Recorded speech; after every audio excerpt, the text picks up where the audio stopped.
Eu participei como ouvinte, né, como professora, que foi sentada foi em 2016, e talvez a minha fala destoe um pouco do professor Plínio, até porque eu não sou especialista em Karl Marx. Eu até escrevi para a diretoria, quando eu me inscrevi, que talvez a minha fala, aqui na mesa, principalmente na mesa sobre Karl Marx, talvez destoasse. Aí me responderam que era para me sentir à vontade, e eu vou tentar relacionar o que eu vou falar com a fala do professor Plínio, né? Só para vocês saberem qual é o meu lugar de fala, eu passei... Quando eu entrei na docência, eu tentei conciliar com o mundo acadêmico, né? Então eu emendei a graduação, consegui bolsa de iniciação científica, aí eu fiz o mestrado, consegui a bolsa também. No doutorado eu passei a encarar a sala de aula. E foi justamente em 2016 que eu costumo dizer que eu estou numa relação com a filosofia meio conturbada, que foi quando eu descobri qual é a distância entre a prática e a teoria, né? Quando eu fui para a sala de aula, principalmente encarar alunos e alunas de periferia com N problemas que vocês já sabem, eu percebi que talvez eu ressignificasse a minha prática docente, ou eu desistisse da educação, né? Ou talvez tomasse antidepressivo para sempre. E uma dessas ressignificações que eu fiz foi começar a escrever sobre a prática docente, né? E aí eu encontrei no site do Justificando, que é um dos parceiros da Carta Capital, um meio de expor as minhas angústias na sala de aula, principalmente quando a gente lida com alunos que encaram problemas muito maiores que o nosso, né? Que a gente lida com... Costumo dizer que eu tenho aluno órfãos com pais e mães, né? Que, além de serem órfãos do Estado.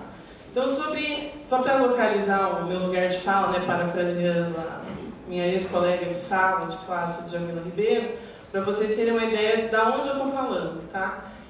O meu tema é sobre racismo. Um tempo atrás, eu entrei no debate em escolas, principalmente, para saber diferenciar o racismo do bullying, que durante muito tempo as escolas elas deram uma ênfase muito grande ao bullying, o que é correto, não estou discordando, só que acabou colocando tudo no mesmo bloco, o bullying e o racismo. E a gente sabe que são coisas parecidas, porém distintas, né? E talvez a minha fala coincida ou cause alguma consonância com a fala do professor Plínio, porque quando a gente vai estudar o racismo, consequentemente a gente cai nas 3 fases do capitalismo, né? Praticamente, a primeira fase do capitalismo, esse acúmulo de riquezas, começa com a escravidão dos negros, né? É o que vai permitir essa diferença de classes, principalmente no Brasil.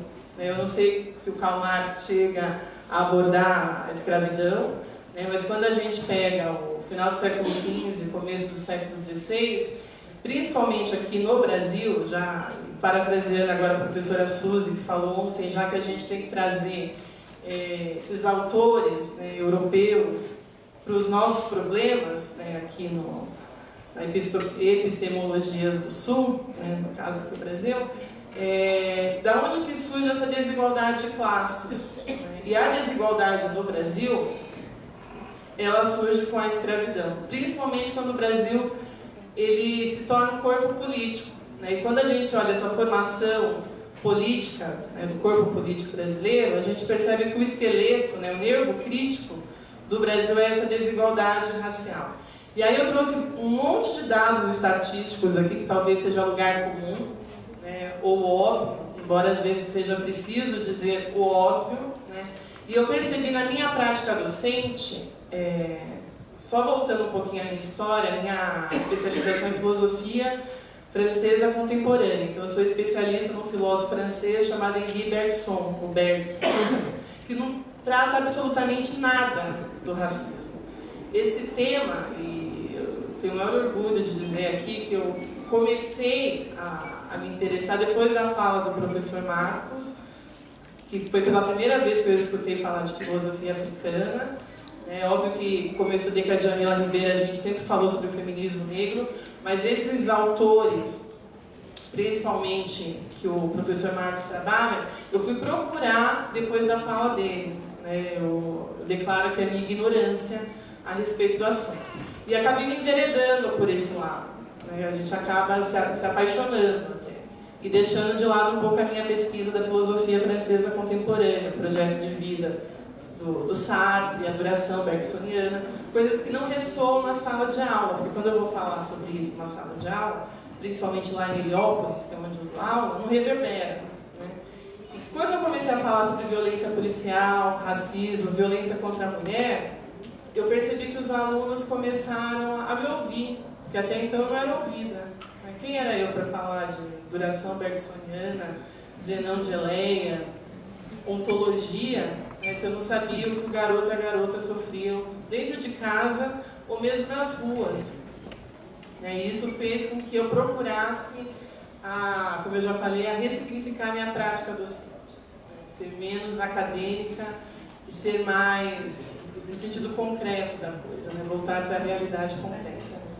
E quando eu fiz esse debate na escola sobre a diferença do bullying e do racismo, eu percebi que nem os alunos, nem o corpo docente, digamos assim, sabia a diferença. Então, quando a gente pergunta numa sala de aula ou numa TPC se tem pessoas que já sofreram racismo, a maioria levanta a mão falando: me chamam de gorda, me chamam de nariguda. Eles acham que isso é racismo. Né? Me chamam de branquela. Né? Eles acham que o preconceito é racismo. E a gente sabe muito bem que, embora o racismo subjetivo deva ser combatido, né, essas práticas subjetivas que a gente vê diariamente nas redes sociais, nos meios de comunicação, as denúncias que são cada vez mais fortes e acirradas, até porque a gente percebe que o negro, hoje ele ocupa lugares que antes ele não ocupava, e isso gera um certo estranhamento. Eu comecei a perceber que havia uma confusão, né? Que, na verdade, a gente deve falar, para falar do racismo, principalmente o racismo objetivo, da origem do racismo. Então, tratar ele no sentido objetivo e não subjetivo. Não é que uma pessoa racista ela tem um caráter deformado, que ela seja ruim, má, no sentido moral. Né?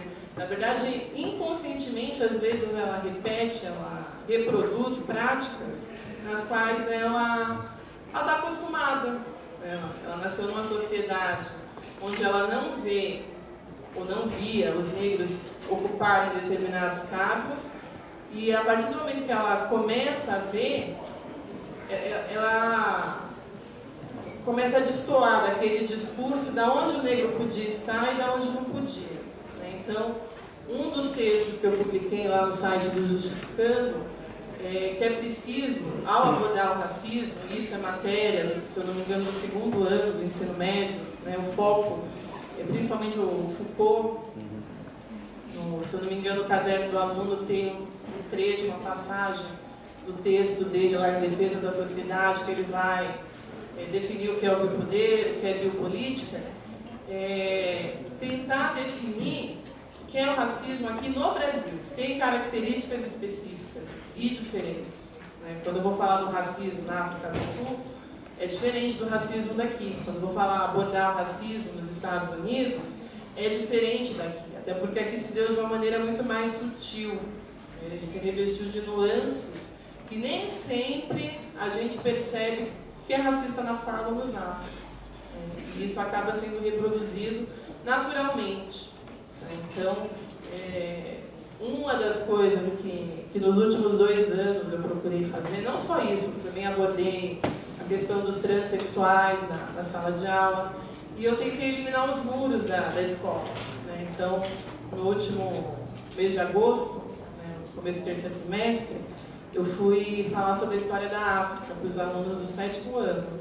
E pela primeira vez na minha prática docente, eu fiz questão de levar para dentro da escola imigrantes africanos. Porque uma coisa é eu falar, a outra coisa é eu trazer alguém que possa falar, que é sentir na pele, além do racismo, a xenofobia. Né?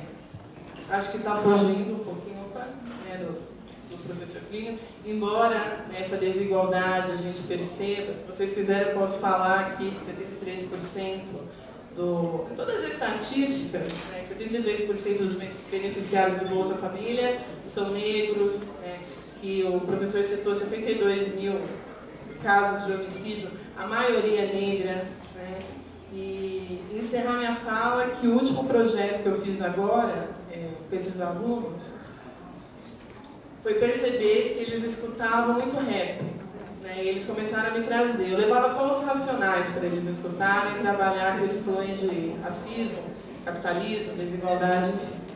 E aí eu percebi que eu tinha estudantes que são compositores, autores. Né? O que eu fiz? Selecionei alguns, até porque são textos que falam de violência policial, machismo, racismo, depressão, tudo aquilo que esses jovens, né, que vocês lidam na sala de aula já estão acostumados, insegurança, né, diante dessa sociedade que a gente não sabe o que será no futuro, já que o capitalismo gerou uma camada supérflua, né, de gente inválida. Né? Acho que hoje o grande medo da população, me corrija, professor, não é nem ser explorado, não é nem passar pela mais-valia ou pela alienação, é não ter trabalho, é você não trabalhar. Você nem ser mais explorado, é você ficar à margem. A população supérflua, que se o governo pudesse, até eliminasse, porque não serve nem para rebaixar salário. Né? Então, o que eu fiz com esses alunos foi selecionar algumas letras de rap e transformar em poesia. E no dia 27 de setembro, esses alunos lançarão um livro na escola onde eu dei aula. Eu consegui uma editora, a editora Patois, que é para dar voz, né, a esses alunos. Então, eu encerro aqui, né, talvez seja mais um depoimento do que falar sobre Karl Marx, até porque, como eu já disse, não sou especialista no Karl Marx, assim como todos vocês passaram pela graduação, eu tive disciplinas obrigatórias sobre Karl Marx, mas eu não me especializei no Karl Marx, eu preferi a ontologia, a metafísica, a duração bergsoniana, e, enfim, é isso. Muito obrigada.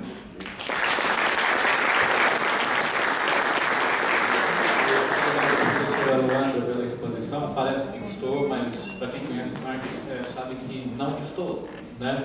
O professor Plínio que confirma isso para a gente aqui. Logo na sequência, vamos passar